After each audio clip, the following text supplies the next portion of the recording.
I recently heard about an old Irish tale called The First Mirror. It supposedly takes place before mirrors ever existed, back in a time when people had never seen their own reflections. It's the story of Paddy and Rosie. Paddy was a good man. He was steady, kind, and hardworking. And he spent his days outdoors, his hands roughened by the cold Irish air and the tools of his trade. His wife, Rosie, noticed how the skin on his palms cracked and bled. One day while out in town, she saw a small tin of Vaseline and bought it for him.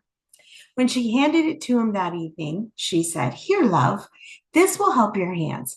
I don't like seeing them so sore." Patty smiled. "You're too good to me, Rosie," he said, tucking the small tin into his pocket. The next morning, when Patty opened the tin to soothe his hands, something caught his eye.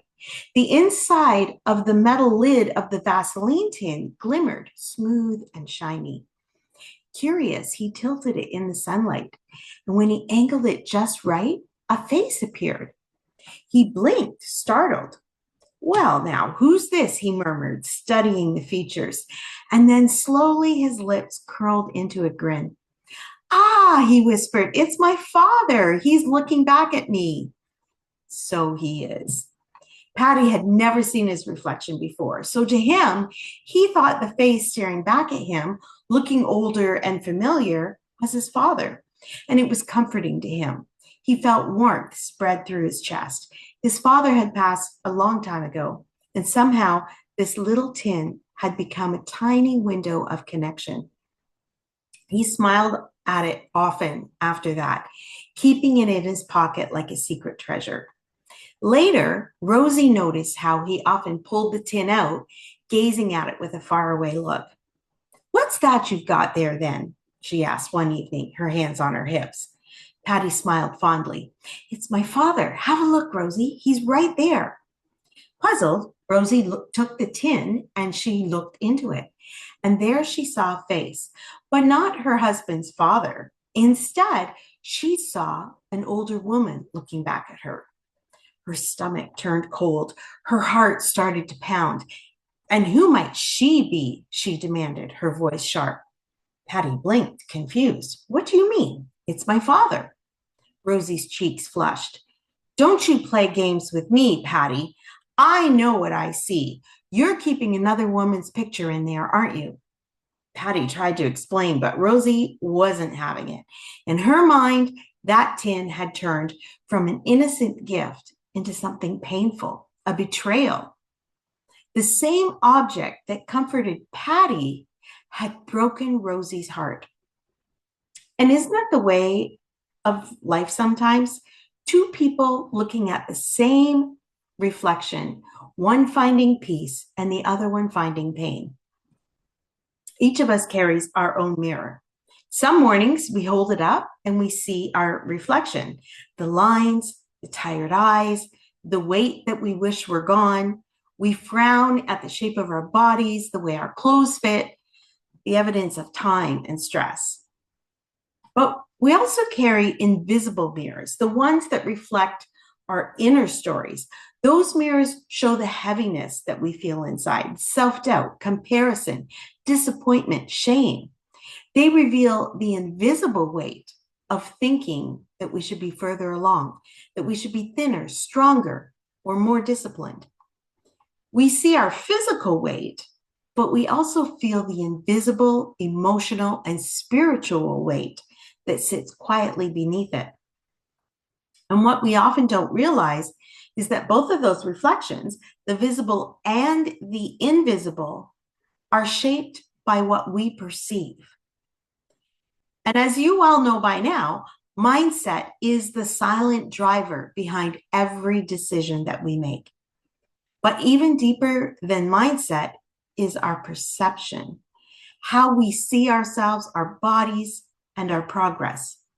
Two people can be on the exact same health journey, but their perception shapes everything.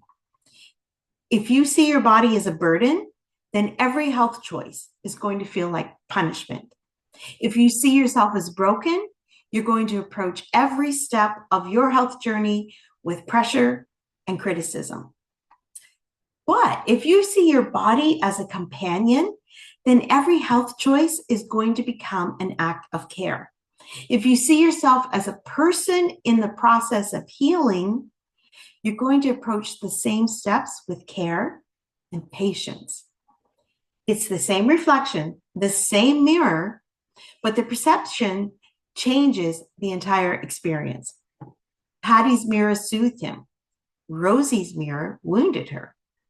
What they saw wasn't as important as how they saw it. And the story reminds us that how we interpret what we see can either comfort us or crush us. The mirror doesn't lie, but it also doesn't tell the truth. It reflects back to us what we believe about ourselves. So many of us look at our reflection or our life and we only see what's wrong. You've done that, right? You look at yourself and you pick apart everything that you've done wrong. You focus on the gap between where we are and where we wish we could be. We pick apart our appearance, our habits, our progress. We look at our reflection and we think, I failed. I've let myself go. I'm never going to get this right. I'm never going to reach my goal. But you know what? The people who truly love you don't see what you see. They don't zero in on your weight or your wrinkles or how far you still have to go. They see who you are, your essence. They see your laugh, your heart, your warmth, your kindness, your passion, the way that you care. They see your effort. They see you trying again and again to do better, to live healthier, to grow. But when we look through the lens of fear, shame, and judgment, instead of love, care, and understanding, then we're blinding ourselves to the goodness that is already there.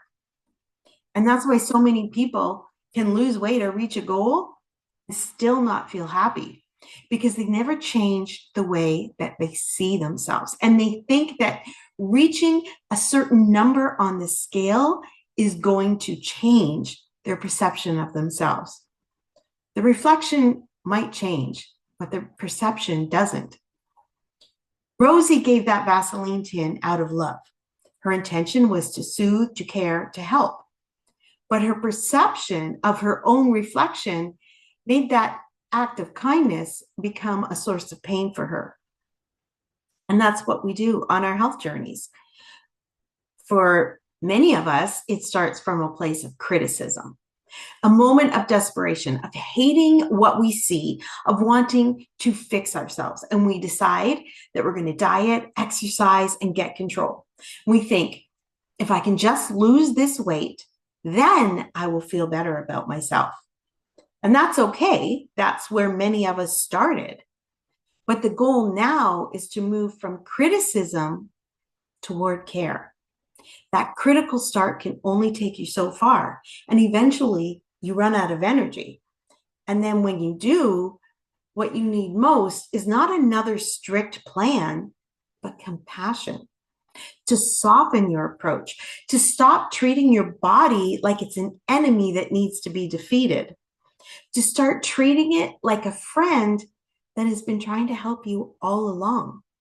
Because you can't hate yourself into healing. You can't criticize yourself into confidence. You can't bully yourself into peace. At some point, your journey has to shift from self-criticism to self-care, from punishment to nourishment, from control to connection. And that's when transformation then becomes sustainable. That's when it becomes joyful. Imagine if you could borrow the eyes of someone who loves you, someone who truly loves you. What do you think they would see? I think they would see the spark in your smile, the courage it takes to keep showing up, the tenderness in your heart, the beauty in your effort. They would see the story behind the body, not the flaws, but the life that you have lived inside it. They would notice your courage, the fact that you're still here, still trying, still choosing to care about your health, even when it's hard. and they would see your gentleness, your humor, the way that your eyes light up when you talk about something you love. That's what they see when they look at you. So when you can't see yourself clearly, borrow their eyes for a moment. Let their vision soften your own. Start collecting those reflections. When someone encourages you, compliments you, or reminds you of your progress, write it down because those are the reflections that come from love, not judgment. Those are the mirrors that tell the truth. So the first thing, reflect with compassion. When you look in the mirror, resist the urge to scan for everything that you don't like. Instead, look for the things that you appreciate. Not necessarily what you love, because maybe that's a stretch right now, but maybe things that you can honor. Maybe it's your strength, your endurance, your eyes that have seen both joy and pain, your strong legs that carry you through each and every day, even your willingness to keep going. It's not about pretending that everything is perfect. It's about recognizing that perfection isn't the point. Being present is the point. This retrains your perception from judgment to gratitude. And then gratitude opens the door to peace. The second thing is to reconnect with intention. Maybe you started this journey from a place of frustration or criticism, hating your body and feeling desperate to change. And that's okay, but you're not there anymore. Many of us begin there, but now you're healing, you're learning, you're growing. This is the time to reconnect to yourself with a new intention, to care for your body because it's yours, not because it needs to be fixed, but because it deserves to be cared for. It deserves to be treated with kindness and not control. It deserves to be fed out of love and not fear. When you soften your approach, your body will respond in kind. Healing always happens faster in an atmosphere of safety. And number 3, reframe your inner voice. When you hear yourself saying, I hate how I look, or I'm never going to get there, I want you to pause and then ask yourself, what would someone who loves me say right now? That question can break the pattern of self-judgment. It brings kindness into the conversation. It gives you a new mirror, one that reflects truth and not fear. Because a friend's eye makes a good mirror, and a loving voice makes a powerful guide. You might wonder why this even matters. It matters because how you see yourself determines how you treat yourself. If you look at your reflection through shame, you're going to act from shame. Skipping meals, extreme restriction, punishing your body, giving up when you fall short, even overeating when you're frustrated or overwhelmed. But when you can view your reflection through love, then you're going to act from care. You'll start making choices that honor your body, eating when you're hungry, resting when you need to, forgiving yourself when you stumble, and moving because it feels good. That one shift changes everything. It changes your relationship with food, with movement, and your relationship with your own body. It changes the tone of your journey from pressure to peace, from control to compassion. It's not about pretending that your body is perfect. It's about recognizing that it's worthy right now, just as it is. Seeing yourself through love softens the journey. And that shift, that softness, is where the transformation is going to happen. So when Rosie looked into that shiny tin, her perception made her believe something that wasn't true, that her husband was cheating on her. Her mind turned her fear into a story. The reflection didn't lie to her. She saw who she saw, but her perception of who she saw is what lied to her. We do that too. We see through the filter of old wounds, insecurities, and fears. And we end up believing things about ourselves that simply aren't true. We look at our reflection and we see failure when we're actually making progress. We see weakness when we're really showing strength because we show up every day.